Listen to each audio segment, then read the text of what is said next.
Hi, I'm Kate from Operation Move, and I'd intended to make this video a lot earlier than I'm doing, but school holidays, I'm sure any of you with kids at home at the moment know how much fun it can be finding some quiet time. So I'm grabbing a few quiet minutes to get this done. This is something that we're hoping will be a regular thing through 2015, and Zoe and I will keep you up to date with our training progress for comrades and things like that. But today I thought I would spend a few minutes talking about why injuring myself in 2014 was the best thing to happen to me as a runner, which sounds completely idiotic, I know. For anyone who doesn't know my story or the story of Operation Move, in September of 2012 I was a heavy smoker. I have 4 children, I still have 4 children. And I decided I couldn't go on living the way I was living. I felt terrible. So I taught myself to run. I created Operation Move so that I would have a community to be accountable to. And it's just grown from there. And we now offer learn to run courses for people. And it's just grown organically into something well beyond anything I could have ever imagined, as has my own progress as a runner. I ran my first marathon last year, and as I said, I'm currently training for the nearly 90 kilometre Comrades Ultramarathon this May in South Africa. So learning to run as a 36-year-old, having never done it in my life and being the most unathletic person imaginable, presented challenges in that when I discovered that I could run, I just wanted to run all the time. And I know this happens to a lot of people.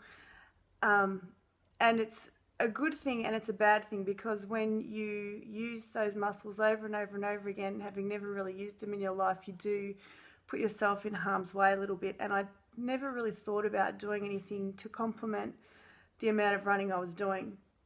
And I literally went from zero to hero. So in around July or August last year, I developed issues with my foot when I was in the midst of training for my first marathon, which ended up being extensor tendonitis, and it was agonizing and it was devastating because I'd put in all these kilometers of training in the effort to try and get to the Sydney Marathon to run with Zoe.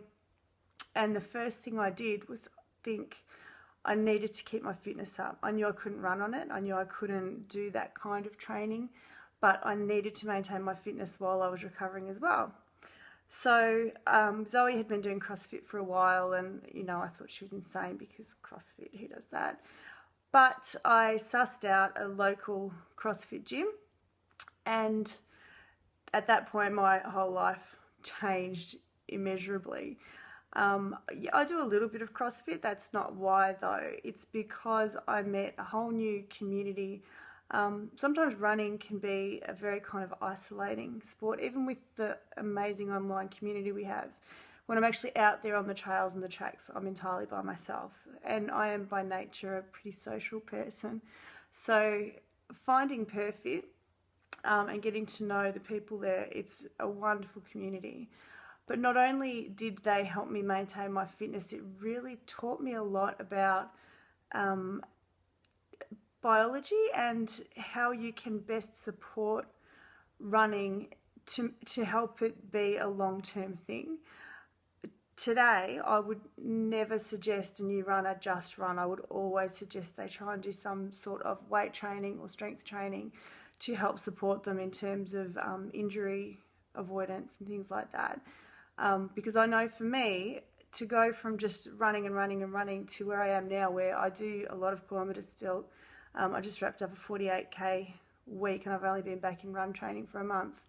But I'm also doing 3 to 4 hours of strength work with a personal trainer, and it is the best investment. Even just having someone looking out for you who, if you are like me and maybe push yourself through things thinking that it's okay, you can ignore that little niggle, you can ignore that you're feeling a little bit tired. To have someone else watching you and saying, do you know what, that's signs of overtraining, that's signs of not fueling well enough, and who will pull you up and not let you make excuses, that's a really valuable thing when you're training at a kind of high level. And I will tell you honestly, it is nothing short of bizarre to me to be considered an athlete, and you know, certainly an amateur one, but that's what I am. That's what I am. I run a lot of kilometers and I lift and I work my body really hard. And so for me, the benefit of being injured was that it introduced me to a whole new way of thinking about my training, and it's something I will never go back from, regardless of what goals I have in the future. I kind of imagine after Comrades, I can see Zoe being a pretty long-term ultra runner, because she has that capacity, and she does, or she seems to at least, do the kilometres a lot more kind of easily maybe than I do.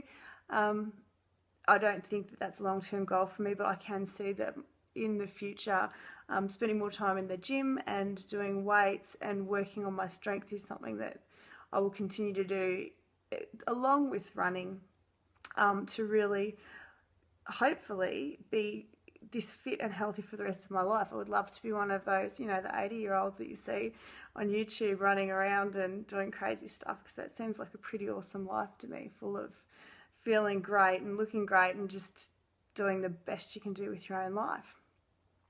So they are my thoughts on why injury was a really good thing for me.